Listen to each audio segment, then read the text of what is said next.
Vous savez, il y a une très très belle histoire que j'ai lue lorsque j'étais encore très jeune. Mon père nous bombardait de livres, de petits livres quand nous étions petits.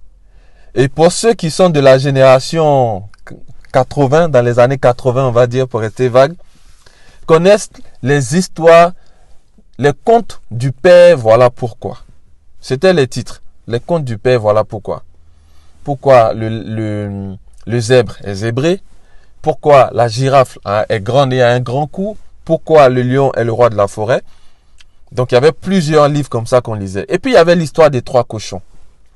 Les 3 cochons qui décident de quitter leurs parents pour voler de leurs propres ailes. Le plus petit qui construit sa maison en paille. Le deuxième qui construit sa maison en bois. Et l'aîné qui construit sa maison en briques.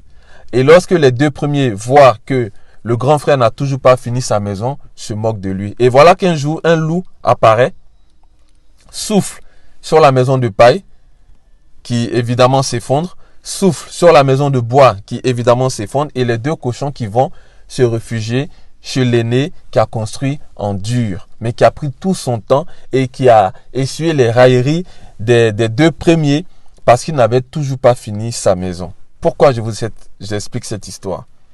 Vous savez, aujourd'hui, on a beaucoup de jeunes Africains, on a beaucoup de jeunes qui se lancent dans l'entrepreneuriat, qui créent leur structure et qui finalement se mettent dans des problèmes d'argent, des problèmes financiers.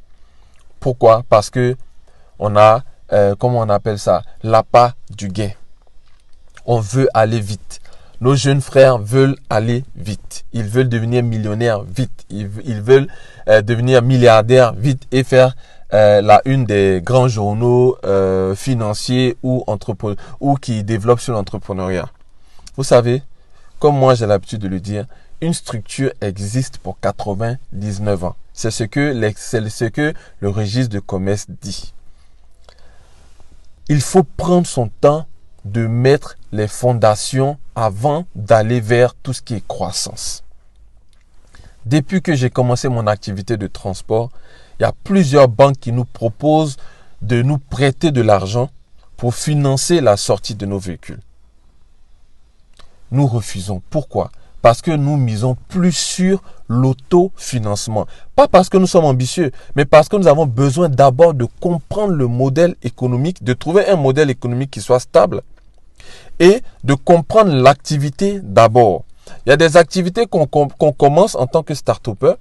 On n'a pas encore maîtrisé tous les aspects de l'activité. C'est pas le moment de prendre un crédit. C'est pas le moment d'emprunter. Surtout que ici en Afrique, vous vous retrouvez en Côte d'Ivoire. Je vais parler pour la Côte d'Ivoire.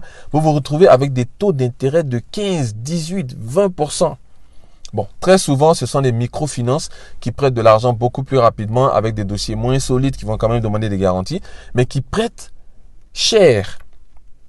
Contrairement aux banques qui prêtent moins cher, donc à moindre coût, mais qui vont être beaucoup plus exigeantes et qui vont demander un exercice sur 1 ou 2 ans. Donc, elles sont beaucoup plus regardantes, elles sont beaucoup plus, elles prennent beaucoup plus de précautions avant de prêter de l'argent.